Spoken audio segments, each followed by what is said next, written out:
Breaking the Hindenburg Line by Arthur Conan Doyle. Lloyd George, my second excursion, the farthest German point, Sir Joseph Cook, night before the Day of Judgment, the final battle on a tank, horrible sight, speech to Australians, the magic carpet. I find in my diary that the Prime Minister, Mr. Lloyd George, invited me to breakfast in April 1917.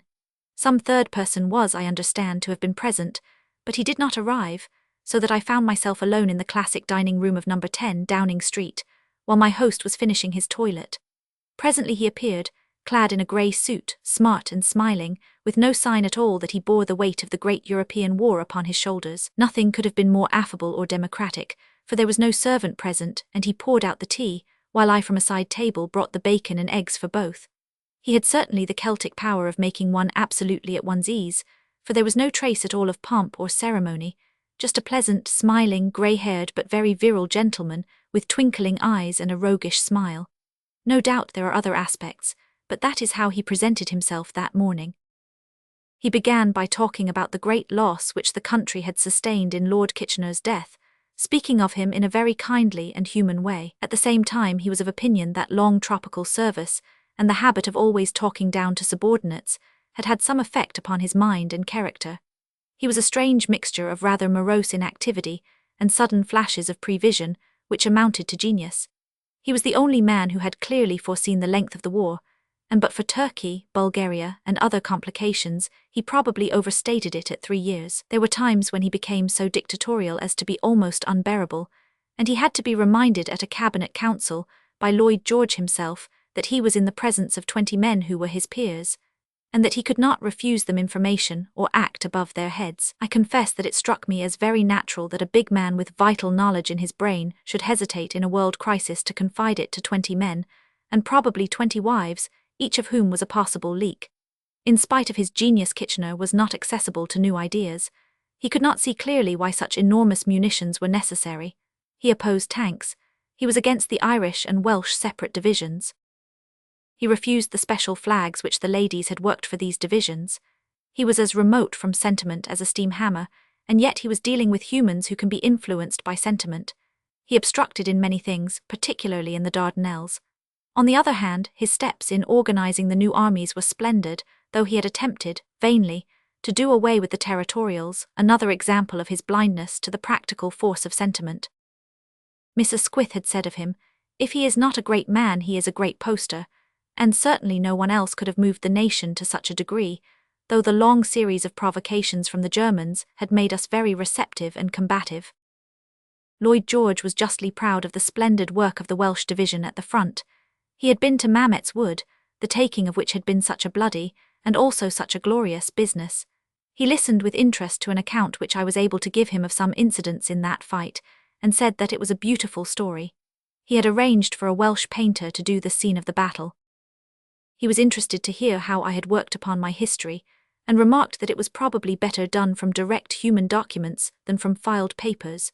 He asked me whether I had met many of the divisional generals, and on my saying that I had, he asked me if any had struck me as outstanding among their fellows. I said I thought they were a fine level lot, but that in soldiering it was impossible to say by mere talk or appearance who was the big man at a pinch. He agreed. He seemed to have a particular feeling towards General Tom Bridges of the 19th Division, and shortly afterwards I noticed that he was chosen for the American mission. I talked to him about my views as to the use of armor, and found him very keen upon it. He is an excellent listener, and seems honestly interested in what you say. He said he had no doubt that in the problem of armor lay the future of warfare, but how to carry it was the crux. He said that the soldiers always obstructed the idea, which was my experience also, with a few notable exceptions. I mentioned General Watts of the 7th Division as being interested in armor, and he agreed and seemed to know all about Watts, who, though a dug-out, was one of the finds of the war.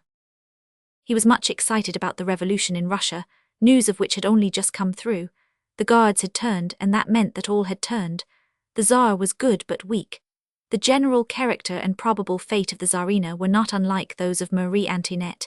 In fact, the whole course of events was very analogous to the French Revolution. Then it will last some years and end in a Napoleon, said I. He agreed. The revolt, he said, was in no sense pro-German.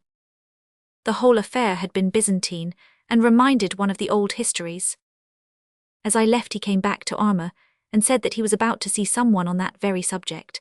When I was in the hall it struck me that a few definite facts which I had in my head would be useful in such an interview, so, to the surprise of the butler, I sat down on the hall chair and wrote out on a scrap of paper a few headings which I asked him to give the Prime Minister.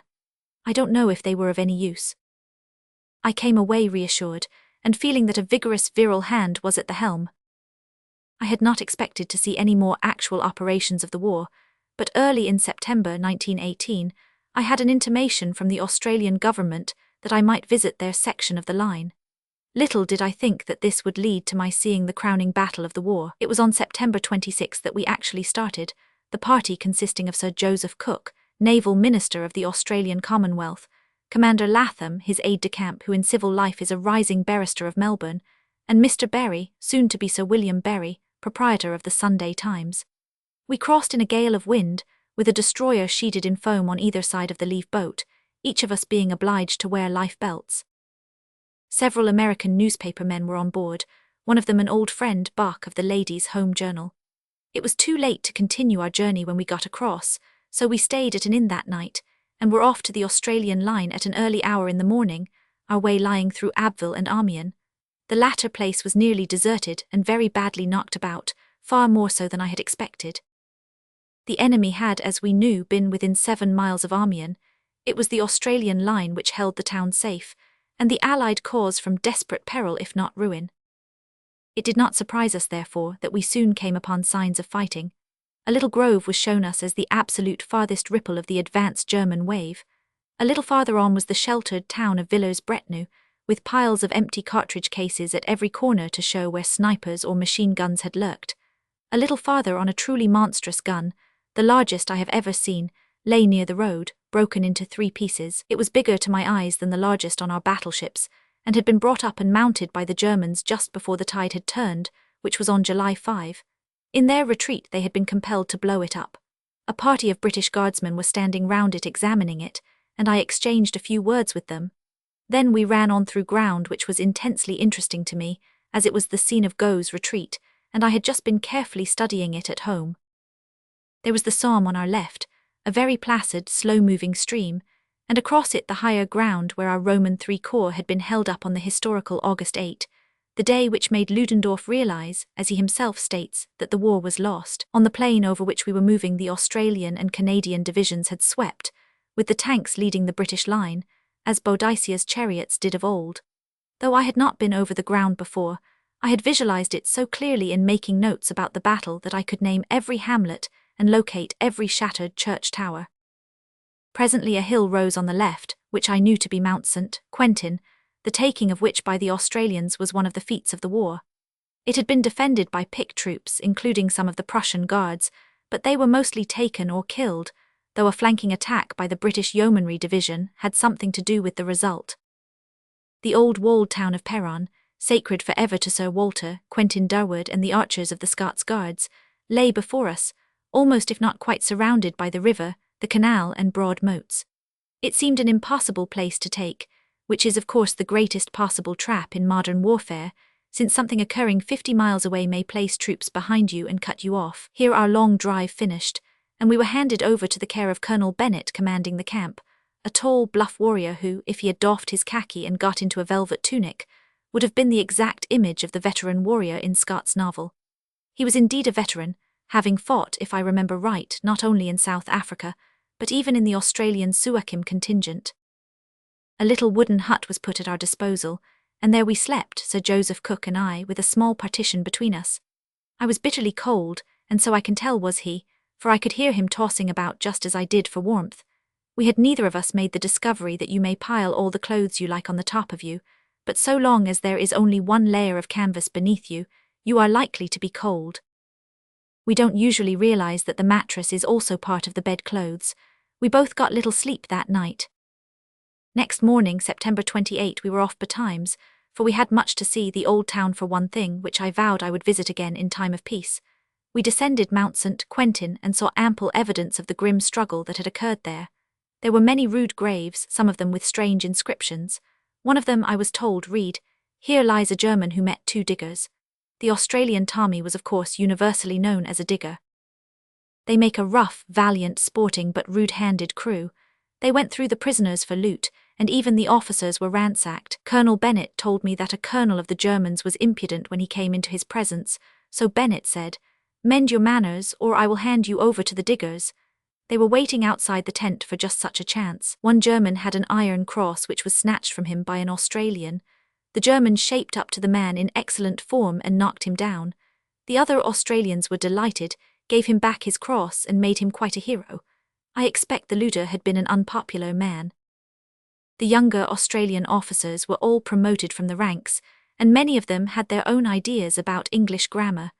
Bennett told me that he tried to get the reports better written. One subaltern had reported, "As I came round the traverse I met a Boche and we both reached for our guns, but he lost his block and I got him." Bennett returned this for emendation.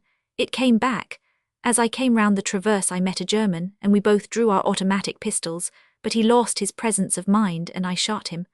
I think I like the first style best. I lunched that day at the headquarters of Sir John Monash, an excellent soldier who had done really splendid work, especially since the advance began. Indeed, it was his own action on July 5 which turned the tide of retreat. He showed that the long line of fighting Jews which began with Joshua still carries on. One of the Australian divisional generals, Rosenthal, was also a Jew, and the headquarters staff was full of eagle-nosed, black-haired warriors. It spoke well for them, and well also for the perfect equality of the Australian system, which would have the best man at the top, be he who he might. My brother was acting as Assistant Adjutant General to General Butler, with the Roman III British Corps on the left of the Australians, and they had kindly wired for him, so that I had the joy of having him next me at lunch, and he invited me to join the headquarters mess of his corps for dinner. It was a wonderful experience, that dinner. The great advance was to be next morning, when it was hoped that the Hindenburg Line, which was practically the frontier of Germany, would be carried. There were only 6 who dined in that little farmhouse messroom. Butler himself with hard, composed face, his head of sappers, head of gunners, my brother, the first and second staff officers, a little group of harassed and weary men. Yet there was no word of the huge drama upon the edge of which we were standing. Every now and then a telephone tinkled in the next room, a staff officer rose, there were a few short words, a nod, and the incident was closed. It was a wonderful example of quiet self-control. I said to my brother when we were alone, "Don't you think I am out of the picture at such a moment talking about such frivolous things? For God's sake keep on at it," he said. "It is just what they need, give their brains something new," so I tried to do so and we had a memorable evening. I shall never forget the drive back of 10 miles in a pitch-dark night, with not a gleam anywhere save that far aloft 2 little gold points glimmered now and again, like the far-off headlights of a motor transferred suddenly to the heavens. These were British aeroplanes, so lit to distinguish them from the German marauders. The whole eastern horizon was yellow-red with gunfire, and the distant roar of the artillery preparation was like the Atlantic surge upon a rock-bound coast. Along the road no lights were permitted, and several times out of the black, a still blacker gloom framed itself into some motor lorry, with which only our cries saved a collision.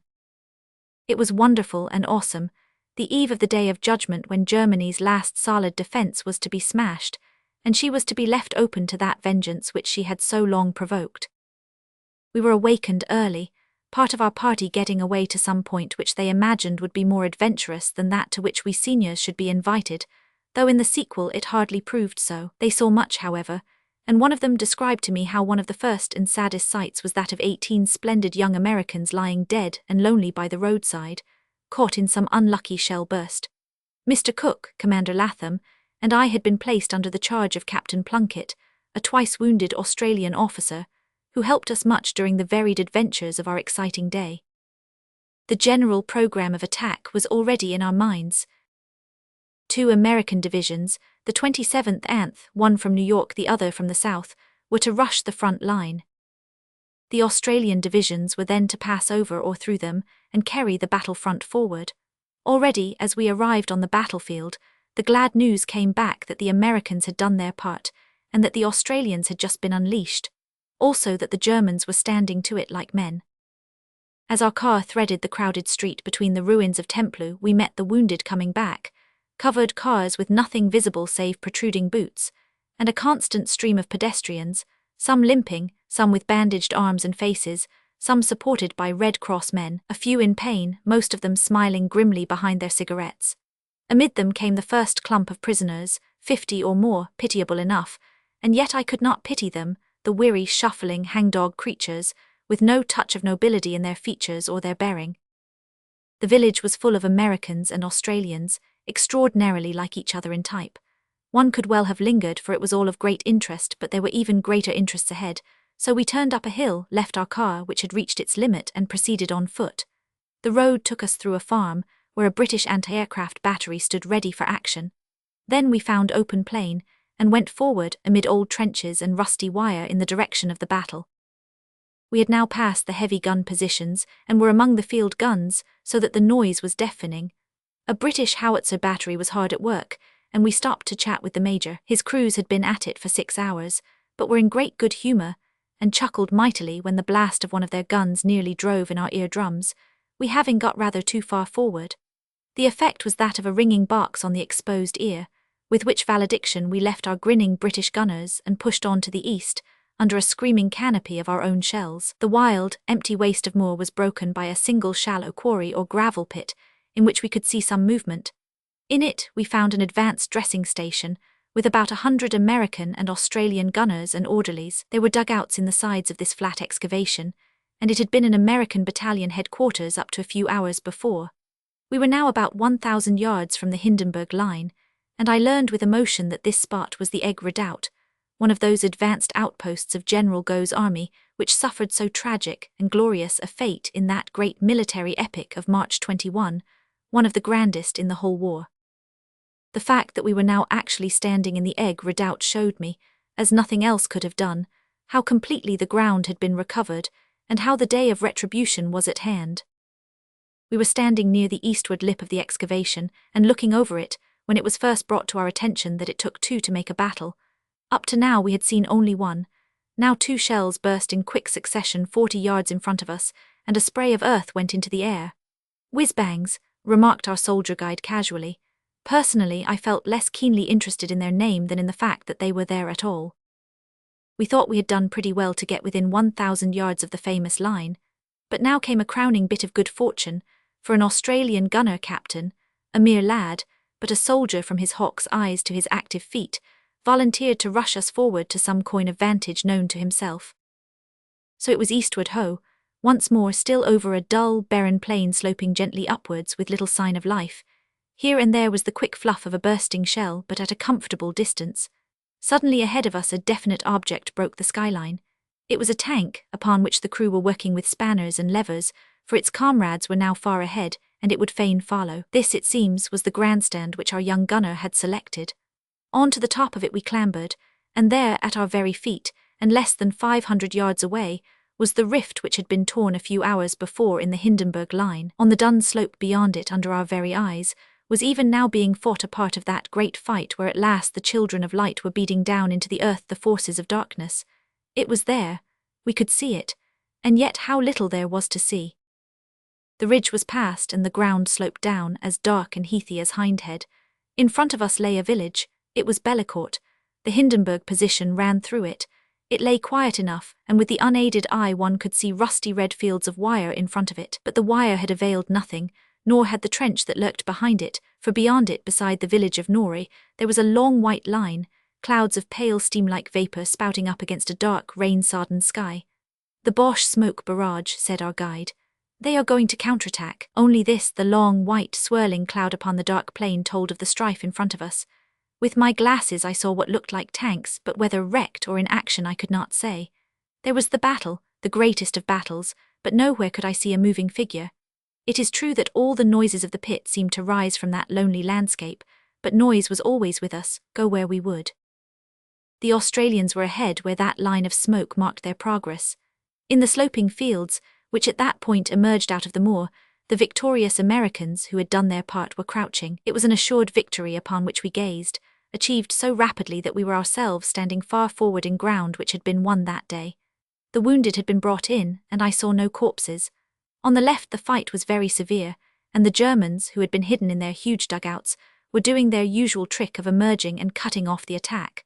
So much we gathered afterwards, but for the moment it was the panorama before us which was engrossing all our thoughts. Suddenly the German guns woke up. I can but pray that it was not our group which drew their fire upon the half-mended tank. Shell after shell fell in its direction, all of them short, but creeping forward with each salvo. It was time for us to go. If any man says that without a call of duty he likes being under aimed shell fire, he is not a man whose word I would trust. Some of the shells burst with a rusty red-out flame, and we were told that they were gas shells. I may say that before we were admitted on to the battlefield at all, we were ushered one by one into a room where some devil's pipkin was bubbling in the corner, and were taught to use our gas masks by the simple expedient of telling us that if we failed to acquire the art then, and there a very painful alternative was awaiting us. We made our way back with no indecent haste but certainly without loitering across the plain, the shells always getting rather nearer until we came to the excavation. Here we had a welcome rest, for our good gunner took us into his cubby hole of a dugout, which would at least stop shrapnel, and we shared his tea and dried beef, a true Australian soldier's meal. The German fire was now rather heavy, and our expert host explained that this meant that he had recovered from the shock of the attack, had reorganized his guns, and was generally his merry self once more. From where we sat, we could see heavy shells bursting far to our rear, and there was an atmosphere of explosion all round us, which might have seemed alarming had it not been for the general chatty afternoon tea appearance of all these veteran soldiers with whom it was our privilege to find ourselves. A group of sulky-looking German prisoners sat in a corner, while a lank and freckled Australian soldier, with his knee sticking out of a rent in his trousers, was walking about with 4 watches dangling from his hand, endeavouring vainly to sell them. Far be it from me to assert that he did not bring the watches from Sydney and choose this moment for doing a deal in them, but they were heavy old Teutonic timepieces, and the prisoners seemed to take a rather personal interest in them. As we started on our homeward track we came first upon the British battery, which seemed to be limbering up with some idea of advancing, and so lost its chance of administering a box on our other ear. Farther still, we met our friends of the air guns, and stopped again to exchange a few impressions. They had nothing to fire at and seemed bored to tears, for the red, white and blue machines were in full command of the sky. Soon we found our motor waiting in the lee of a ruined house, and began to thread our way back through the wonderfully picturesque streams of men, American, Australian, British and German, who were strung along the road. And then occurred a very horrible incident. One knew, of course, that one could not wander about a battlefield and not find oneself sooner or later involved in some tragedy, but we were now out of range of any but heavy guns, and their shots were spasmodic. We had halted the car for an instant to gather up 2 German helmets which Commander Latham had seen on the roadside, when there was a very heavy burst close ahead round a curve in the village street. A geyser of red brick dust flew up into the air. An instant later our car rounded the corner. None of us will forget what we saw. There was a tangle of mutilated horses, their necks rising and sinking. Beside them a man with his hand blown off was staggering away, the blood gushing from his upturned sleeve. He was moving round and holding the arm raised and hanging, as a dog holds an injured foot. Beside the horses lay a shattered man, drenched crimson from head to foot, with 2 great glazed eyes looking upwards through a mask of blood. 2 comrades were at hand to help, and we could only go upon our way with the ghastly picture stamped forever upon our memory. The image of that dead driver might well haunt one in one's dreams. Once through Templu, and on the main road for Peron things became less exciting, and we drew up to see a column of 900 prisoners pass us. Each side of the causeway was lined by Australians, with their keen, clear-cut falcon faces, and between lurched these heavy-jawed, beetle-browed, uncouth louts, new caught and staring round with bewildered eyes at their debonair captors. I saw none of that relief at getting out of it which I have read of, nor did I see any signs of fear, but the prevailing impression was an ox-like stolidity and dullness. It was a herd of beasts, not a procession of men. It was indeed farcical to think that these uniformed bumpkins represented the great military nation, while the gallant figures who lined the road belonged to the race which they had despised as being unwarlike. Time and fate between them have a pretty sense of humour.